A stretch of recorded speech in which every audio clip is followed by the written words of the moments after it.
నమస్తే, welcome to Leo. మనతో ఉన్నారు పొలిటికల్ అనలిస్ట్ అడ్స్మల్లి శ్రీనివాస్ గారు. సార్ నమస్తే. నమస్కారం అండి. సార్ 2019 నుంచి 24 దాకా అరాచకాలు, అవినీతి, అలానే బూతు పురాణాలు మనం చూస్తూ వస్తున్నాం. 2024లో కూటమి ప్రభుత్వం వచ్చిన తర్వాత అటు విద్యా వ్యవస్థలో కావచ్చు, అదేవిధంగా ఆధ్యాత్మికలో కావచ్చు, చాలా పెద్ద ఎత్తున మార్పులు అయితే మనం చూస్తూ వస్తున్నాం. అదేవిధంగా చూస్తే నిన్న తిరుపతిలో జరిగినటువంటి ఒక భారతీయ విజ్ఞాన సమ్మేళనం అని చెప్పి జరుగుతూ ఆర్ఎస్ఎస్ చీఫ్ మోహన్ భాగవత్ గారు రావడం జరిగింది. సో మోహన్ భాగవత్ గారు చూడడంతోనే అక్కడ జగన్మోహన్ రెడ్డి వెన్నులో అయితే వణుకు పుట్టింది. అదైతే మనం చాలా క్లారిటీగా మనం చూసాం. ఇదంతా పక్కన పెడితే ఇక్కడికి వచ్చేసరికి మనకి చాగంటి కోటేశ్వరరావు గారు ఇప్పుడు ఎవరైతే ఉన్నారో ప్రవచనకర్త, ఆయన కిరీటి, ఆయన గురించి తెలిసింది. అదేవిధంగా చూసుకుంటే గరికపాటి నరసింహ గారు. అదేవిధంగా 2019లో ఇలాంటివి ఏమైనా జరిగాయా ఏంటి అంటే అప్పుడు ఇప్పుడు లేని పాజిటివిటీ కావచ్చు, ఆధ్యాత్మికత కావచ్చు, ఇప్పుడు చాలా పెంపొందిస్తుంది. సో ఏంటి ఈ యొక్క తేడా, మార్పులు అంటే ఏం చెప్తారు? ఏం లేదండి, సమాజంలో ఒకప్పటికి ఇప్పటికి చాలా మార్పులు వచ్చేసినాయి. అంటే మనం తినే తిండి, ఆహారం దగ్గర నుంచి కట్టు బొట్టు, ఆచార వ్యవహారాలు, సంప్రదాయాలు అన్నట్లు కూడా మార్పులు సంభవించినాయి. ఒకనాడు ఉన్న పరిస్థితులు ఇప్పుడు లేవు. కానీ విజ్ఞానం ఎంత మనం అభివృద్ధి చెందిన ప్రపంచం అరచేతిలో ఉన్న కొన్ని మూలాలు మర్చిపోకూడదు అనేటువంటిది భారతీయ సంస్కృతి ఉంది. ఎందుకంటే నాగరికత పేరుతోటి వెరితలలు వేస్తున్న కొన్ని వ్యవహారాలు సమాజంలో విచ్ఛిన్నతకి దారితీస్తుందండి. అంటే సాటి మనిషి పట్ల ఇది వరకు మనం ఎలా వ్యవహరించేవాళ్ళం, కుటుంబ వ్యవస్థ ఏంటి, భారతదేశానికి ఉన్న గొప్ప మంచి పేరు ఏంటంటే కుటుంబ వ్యవస్థ. భారతదేశంలో ఉమ్మడి కుటుంబ వ్యవస్థ ఇది భారతదేశంలో ఐక్యతకి అది కారణం అండి. అంటే విలువలు, ఆచారాలు, సంప్రదాయాలు పడవు. ఏ మతానికైనా ఆ మతం. ఇది పరిస్థితుల్లో రాను వాతావరణం మారుతుంది. ముందు కుటుంబాల్లో ఈ ఉమ్మడి కుటుంబాల స్థాయి నుంచి విడివిడిగా ఉండటం మైక్రో లెవెల్ మారిపోయింది. భార్యాభర్త మాత్రమే ఉండాలనేటువంటి పరిస్థితికి వచ్చేసింది. అది రకరకాల కల్చర్ మారుతుంది. నగరాలకు, పట్టణాలకు వెళ్ళటం, అపార్ట్మెంట్లు, సంస్కృతి ఎన్నాటి వల్ల ఓ ఉమ్మడి కుటుంబ వ్యవస్థ మారింది. చదువుల విషయంలో, తర్వాత క్రీడా స్ఫూర్తి లేకపోవటం. ఇప్పుడు ఇదివరకు గ్రామాలు ఎలా ఉండేదంటే ఉమ్మడి కుటుంబాలు ఉండేవి. ఇంట్లో పెద్దలు ఉండేవారు, పిల్లలందరూ కలిసి ఆడుకుంటూ ఉండేవారు. అలాగే మిగతా సమాజంలో పిల్లలందరితో కలిపి ఆడుకునేవారు. ఒక రకమైన సమదృష్టి ఉండేది అందరికీ. చాలామంది అంటారు పూర్వం ఈ వివక్ష ఉండేది అంటారు, కానీ అప్పుడే బాగుండేదంట. రాను చదువులు కూడా పాయింటెడ్గా, అంటే టార్గెటెడ్గా చదువుతున్నారు. అంటే దేనికో దానికంటే ఎన్నాటికి మనకు వచ్చి చదువులు కాదు, దానికి విడిపోయి. దీనివల్ల ఏమవుతుందంటే రోబోట్ల కింద మారిపోయారు. సమయం ఉన్నట్ల మన ఆసక్తి మారింది. మనం చూపించే ఇంట్రెస్ట్లు మారుతూ ఉన్నాయి. ఫుడ్ కూడా మార్పు వచ్చింది. ఇంట్లో శుభ్రంగా భోంచేసేవారు, ఇవాళ బయట భోంచేయడానికి ఇష్టపడుతున్నారు. ఇప్పుడు ఒక శని ఆదివారం సెలవు వచ్చింది అనుకోండి, కుటుంబం అంతతో కలిపి ఇంట్లో కూర్చొని భోంచేసి వ్యవహారం ఉండేది.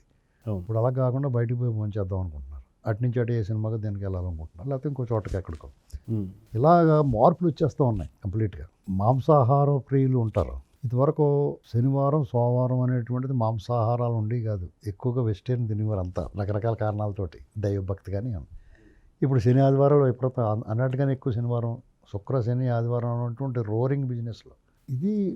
అలాగే మనం భక్తి సంప్రదాయం పెరగలేదంటే పెరిగిందండి. ఇప్పుడు యువత ఎక్కువ ఆధ్యాత్మిక చింతన వైపు మళ్ళుతున్నారు. ఇలాంటి సమయంలో వాళ్ళకి విలువలు, నైతికత గురించి బోధించడం మంచి కార్యక్రమం. ఆంధ్రప్రదేశ్లో చాగంటి కోటేశ్వరరావు గారిని వీళ్ళకి రిక్వెస్ట్ చేశారు, విద్యార్థులకి విలువలు, నైతికత గురించి కొంచెం వాళ్ళకి గురుముఖోపదేశం చేయండి అని అడిగారు. అది మంచి కార్యక్రమం అండి. ఎందుకంటే వాళ్ళు చిన్నప్పటి నుంచి, ఇప్పుడు మా జనరేషన్లో, మాకున్న కొంచెం ముందు జనరేషన్లో చిన్నప్పటి నుంచి తల్లిదండ్రులు, మా అమ్మగారే నాకు చెప్పేవారు కథలు, చిన్న కథలు అలాగనమాట. అది నీతి కథలు ఉండి, చెరపకురా చెడేవు ఇలాగనమాట. నువ్వు ఎవరికైనా ఆన్ చేస్తే తిరిగి నువ్వే కాదు నష్టపోతావు, ఇలాంటివి అన్నీ చెప్తూ వచ్చేవారు. నానా పులి కథ, ఇలాంటివన్నీ. అదే చిన్నప్పటి నుంచి మన మైండ్లో ఉండాలి. మనం ఎవరికైనా పొరపాటు, మన కర్మ సిద్ధాంతం, నువ్వు ఎవరికైనా ఆన్ చేస్తే తిరిగి అదే నువ్వు ఎదుర్కోవాల్సి వస్తుంది. ఇప్పుడు ఆ భయాలు పోతున్నాయి. భయం ఉండడం అంటే ఎందుకంటే మనలో మనిషిలో దుష్టబుద్ధి లేకుండా ఉండదు. అది ఎంత క్లీన్గా ఉన్నా మనసులో ఏదో మూల చెడు బుద్ధి ఉంటుంది. దాన్ని మంచి కప్పేసినప్పుడు పర్వాలేదు. అది బయటకు వచ్చిందనుకోండి, ఏదో తప్పు చేస్తూ ఉంటాం. ఆ తప్పు చేయాలన్నప్పుడు భయం ఉండాలి. తప్పు చేస్తే మనకి దేవుడు ఊరుకోవడనో ఏదో ఒక భయం. ఇప్పుడు డబ్బులు ఎక్కువ ఖర్చు పెట్టకదా, మీ నాన్నగారు తిడతారో అంటది ఇంట్లో, అలాగనమాట. ఇది ఇప్పుడు ఇక్కడ తిరుమలలో ఈ కార్యక్రమం మోహన్ భాగవత్ గారు ఇవన్నీ కార్యక్రమం చేసిన తర్వాత చంద్రబాబు నాయుడు గారి ప్రసంగం చాలా ఇదిగా ఉంటుంది అక్కడ. అంటే సూపర్ మ్యాన్, స్పైడర్ మ్యాన్ ఇలాంటి వాళ్ళకన్నా గొప్పవాడు మన ఆంజనేయ స్వామి అనేటువంటిది ఆయన చెప్పాడు. నిజం కదా. ఇప్పుడు ఈ సూపర్ మ్యాన్ స్పైడర్ మ్యాన్ సృష్టికర్తలు సినిమాలో చూపించి దృశ్య రూపంలో మనకి ఎప్పుడో పురాణ ఇతిహాసాల్లో వాళ్ళందరినీ పురాణ పురుషులందరూ కూడా సూపర్ మ్యాన్నే. వాళ్ళ కథలు ఏమైనా సరే మనకి అసాధ్య సాధకులుగా కనిపిస్తూ ఉంటారు, మనకి అనితర సాధ్యులుగా కనిపిస్తారు. ఆ పాత్ర చిత్రణ మనం ఎప్పుడో చూసాం మనం. ఏంటంటే అంజస్వామి అనేటువంటిది ఆయన వాయుపుత్రుడు, ఆయన అతి బలశాలి. ఆయన గురించి ఎప్పుడో విన్నాం. అర్జునుడు సవ్యసాచి, 2 చేతులతో బాణం వేయగలిగినోడు ఆయన. ఏంటంటే చినుక్కి మధ్య బాణం వేయగలిగినోడు అర్జునుడు. ఇలాగనమాట వాళ్ళ శక్తి సామర్థ్యాలు వాళ్ళ గురించి ఎప్పుడో మనకి పురాణాలు ఇతిహాసాల్లో వీళ్ళ గురించి మనకి వాళ్ళందరినీ మన హీరోలుగా చూడండి మీరు. వాళ్ళకంటే కూడా కథలు ఇవి చెప్పాలి. ఇప్పుడు చాలామందికి భారతం, రామాయణం, భాగవతం, భగవద్గీత అనేటువంటిది ఒక గైడ్ అండి. దాన్ని ఏదో మత గ్రంథం కింద చూడకూడదు, ఒక గైడ్గా చూడాలి. దాంట్లో వందల సమస్యలకి పరిష్కారాలు ఉంటాయి అందులో. అలాగే ఏ మత గ్రంథంలో ఆ మత గ్రంథంలో ఉండొచ్చు, కానీ ఇది దీన్ని గైడ్గా తీసుకోవాలి ఎవరన్నా. ఎలాంటి ఏ మతస్థుడికైనా సరే పరిష్కారం ఉంటుంది అందులో. కాబట్టి మంచి కార్యక్రమం ఏర్పాటు చేశారు వాళ్ళు. చంద్రబాబు నాయుడు గారు కూడా ఆయన వెంకటేశ్వర స్వామి భక్తుడు, నిత్య ఆరాధకుడైన స్వామివారి దీవెనలు కూడా ఆశీస్సులు కూడా ఆయనకు ఉన్నాయనుకుంటున్నాను నేను. ఇప్పుడు కూడా ఆయన ఆ విషయంలో ఆయన ఏం మొహమాట పడ్డాం, వెంకటేశ్వర స్వామి భక్తుడిని నేను చెప్పుకుంటాడు. అలాగే భువనేశ్వరి గారు తండ్రి రామారావు గారు, ఆయన నిలువెల్లా కాషాయం ధరించేవాడు. వాళ్ళ ఆడబిడ్డలందరికీ ఈశ్వర నామధేయం, బిడ్డలందరికీ కృష్ణ నామధేయం పెట్టుకున్నాడు ఆయన. వాళ్ళు పూర్తి స్థాయిలో హిందూ మతం అనేటువంటిది ఒక జీవన విధానంగా భావించారు వాళ్ళు. అంతేగాని మతమౌఢ్యం లేదు వాళ్ళకి. ఆ మతాన్ని ఆచరిస్తారో, ఆ సంప్రదాయాలను పాటిస్తారో, కొనసాగిస్తారు. అదే విషయం వాళ్ళు మాట్లాడగారు మొన్న ఇక్కడ. ఏమైనా గరికపాటి నరసింహారావు గారైనా, చాగంటి కోటేశ్వరరావు గారైనా, వారు చెప్పే దాంట్లో కొంతమందికి ఏమైనా రుచించకపోయినా ఎప్పుడన్నా కొంచెం గరికపాటి నరసింహారావు గారు కొంచెం హార్డ్గా చెప్తాడు ఆయన, హార్ష్గా చెప్తారు కొన్ని విషయాలు, కొట్టి చెప్తాడు ఆయన, తట్టి చెప్తాడు ఆయన. కాబట్టి అది కొంతమందికి నచ్చకపోవచ్చు కొన్ని విషయాలు, కానీ అందులో దాన్ని స్వీకరించడం వల్ల మనకు మంచి జరుగుతుంది తప్ప చెడు జరగదు.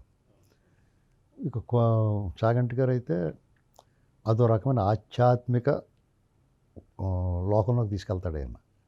ఆ మందర స్థాయిలోనే ఆయన చెప్పే విధానం మనల్ని వశపరుచుకుంటుంది. దాన్ని మనం ఆచరిస్తే, కనీసం వింటే శ్రద్ధగా, మనసు కూడా ప్రశాంతంగా ఉంటుంది.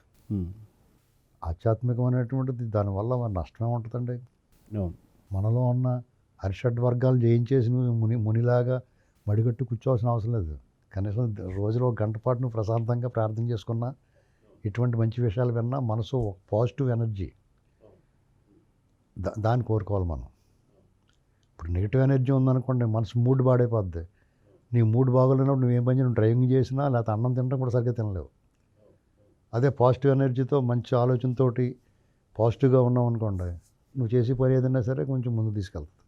అంతే తప్ప ఇందులో పెద్ద తేడాలు వచ్చేసి ఉండవు. ఏమన్నా మంచి కార్యక్రమం చేశారు చంద్రబాబు నాయుడు గారు, మోహన్ భాగవత్ గారు. మోహన్ భాగవత్ గారు వాళ్ళు కనపడితే జగన్మోహన్ రెడ్డి డెఫినెట్గా దేవుని చెప్తే దెయ్యాలకి ఇబ్బందిగానే ఉంటుంది, సహజం అండి అది. సో చూద్దాం సార్, ఖచ్చితంగా ఒక మంచి కార్యక్రమాన్ని అయితే కూటమి ప్రభుత్వం స్టార్ట్ చేసింది. దీనిపైన తిరుమల వేదికగా చేయడం కూడా చాలా మంచి కార్యక్రమం. సో చూద్దాం జరగబోతుంది. నమస్తే sir. Please subscribe to Leo news for more videos.